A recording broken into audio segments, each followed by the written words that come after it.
I think it's the responsibility of business to make products in a green way and make products that are perceived to be responsible both in terms of the products themselves and how the company behind them operate.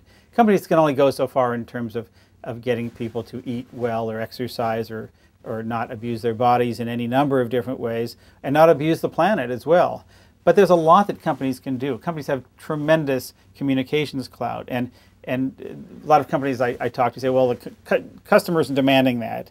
We're not hearing it from the consumer. Well, consumers buy lots of things that they didn't demand. It's things that we make available to them, that we convince them that they want.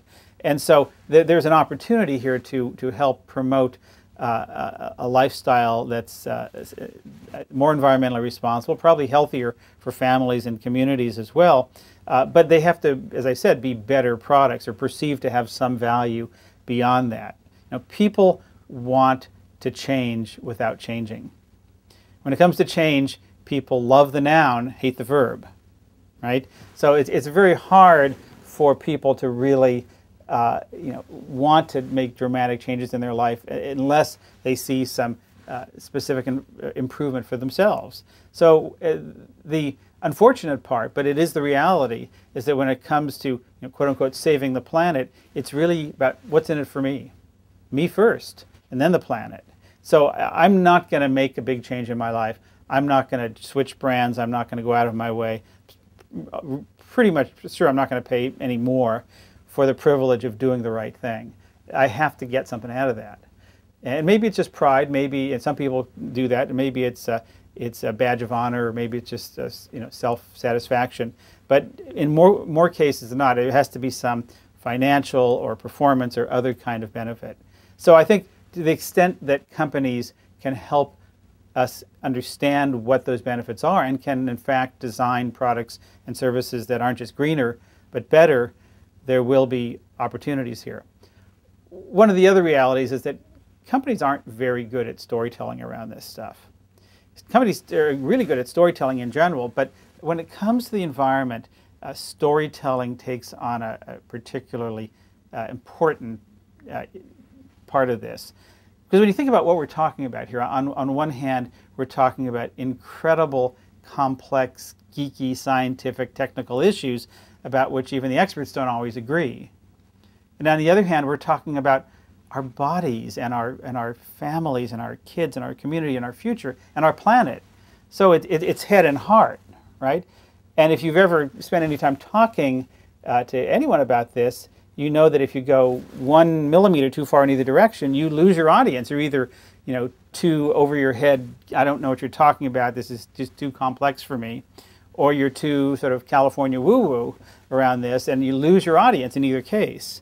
And so storytelling is how we integrate head and heart. It's how we take complex things and make them accessible. Companies haven't done a very good job of doing that.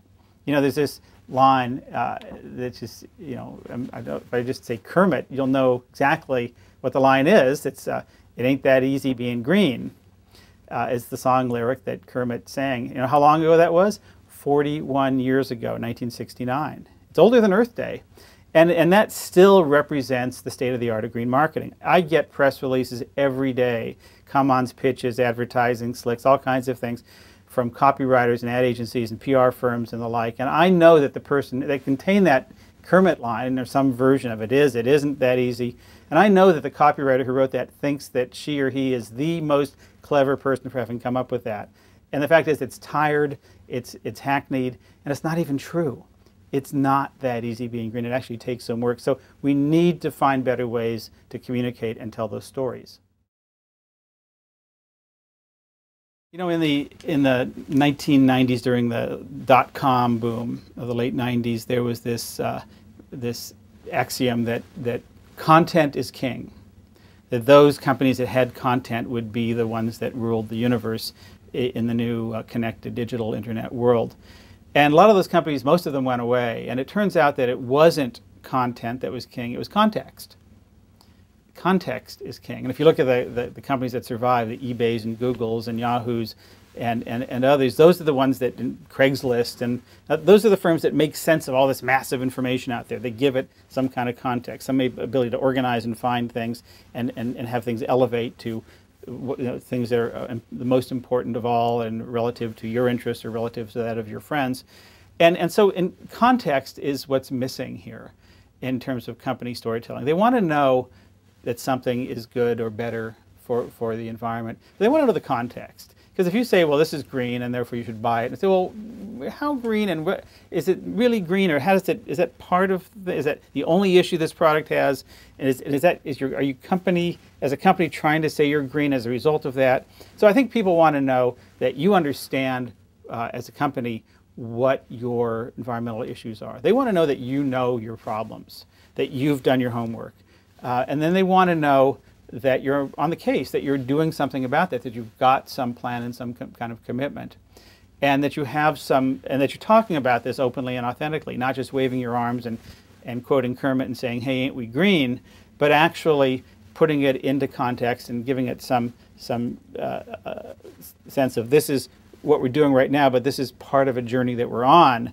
This is part of a long-term proposition. We're not claiming that by doing this, we're a green company.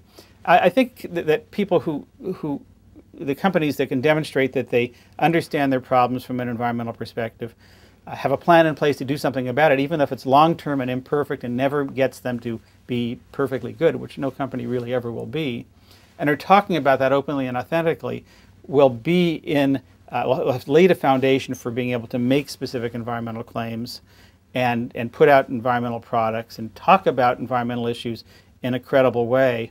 And even to innovate and fail and still land on their feet, and not be charged as greenwashers or as phonies or just ignored. And I think that companies don't lay that foundation, they don't create that context that they need in order to make specific environmental claims.